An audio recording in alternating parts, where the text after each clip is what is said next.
साथीहरू दर्शन नमस्ते स्वागत छ माई न्यू ब्लगमा तपाईँहरूलाई सुरेश बसन्ती ब्लगमा स्वागत छ। आजको चाहिँ विशेष के छ भने चाहिँ आज साम्बार केरलको साम्बार पकाउने विशेष लिएर म उपस्थित भइसकेको छु। हेरेर साथ दिनु, लाइक सब्सक्राइब गर्न नबिर्सिनु होला। हेलो साथीहरू, हेर्न सक्नुहुन्छ बिहानको नजारा हेर्नुहोस् त, पुरै खाली रोड परेको छ। हेर्नुहोस् त कस्तो छ मौसम आजको, कति सफा छ है। कुकुरहरू छन् त, गाडी उभिएको छ। हेर्नुहोस् गाइस, लाई चाहिँ फुटिसकेको छ, तेलमा हालेर फुरिसकेको छ। त्यसपछि हालियो रातो खुर्सानी है। हेर्नु राम्रोसँग फ्राई गर्ने हो। हेर्नुहोस् गाइस, नुन राख्नु पर्यो अवश्य अनुसार नुन राख्ने यसमा।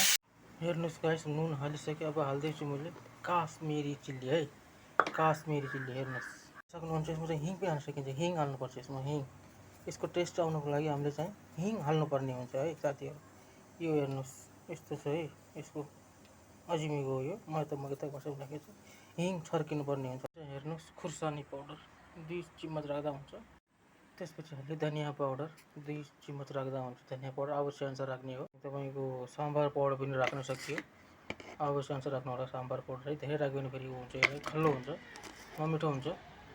साम्बार पाउडर मैले 3 टिस्पुन राखेँ। मैले साम्बार हल्का धेरै नै होटलको लागि हो, साम्बार धेरै बनाउनु पर्ने हुन्छ। त्यसको लागि चाहिँ केही हल्का मैले बेसार पनि राखेँ मैले।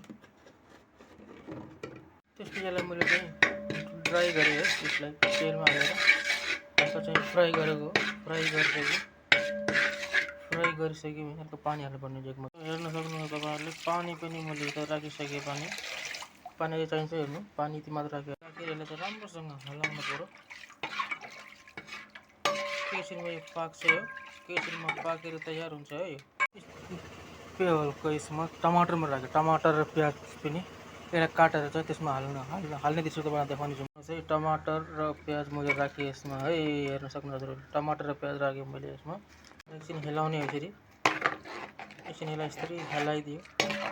एकछिनमा उम्लिन्छ, यो उम्लेर बन्द गर्ने हो। उम्लेको दृश्य तपाईँ देखाउन सक्नुहुन्छ हजुरहरूले। यो चाहिँ साम्बार उम्लेको अवस्था है, यताको साउथ केरलाको साम्बार उम्लेको अवस्था, तयार गर्नको अवस्था। हेर्नुहोस् यस्तो रिपारिप चाहिँ धोएँ। यो चाहिँ दाल हो, यताको दाल हो। हेर्न सक्नुहुन्छ हजुरहरूले, यसरी पुरै हाल्ने हो। त्यसपछि चाहिँ पछिको दृश्यमा कुखुरालाई माथि चढाएर मैले चाहिँ पानी हाल्दैछु। हेर्नुहोस्, यसलाई जति पानी चाहिन्छ त्यति अड्कल गरेर हाल्नु होला पानी है। नुन हाल्नु पऱ्यो अवश्य, त्यति नुन हाल्ने हो। मैले 2 चिम्मच हाल्नु पर्यो नुन। फेरि यसमा मैले बेसार राखेँ 1 चिम्मच है, आवश्यक राख्नु होला। बेसार राखेँ 1 चिम्मच। जलाएर मैले चाहिँ कुकुरको चाहिँ ढक्कन यसरी चाहिँ राखिदिएँ। हेर्नुहोस् सिटी आयो। ल हेर्नुहोस् गाइस, सिटी लागेको अवस्था। एउटा सिटी, अब एउटा सिटी लाग्छ, 2 सिटीमा यसलाई बन्द गर्नुपर्छ। त्यसपछि बाँकी कति सिटी देखाउनु। हेर्नुहोस् गाइस, फाइनली साम्बार पाकेर यस्तो भइसकेको छ। हेर्नुहोस्, यसलाई चाहिँ यसमा हाल्नुपर्छ अहिले। हेर्नुहोस् गाइस, साम्बार हालेको अवस्था हेर्नुहोस् त, यस्तो भइसकेको छ। हेर्नुहोस् यस्तो छ, यसलाई उमाल्छु, गरेर जोडिनु होला।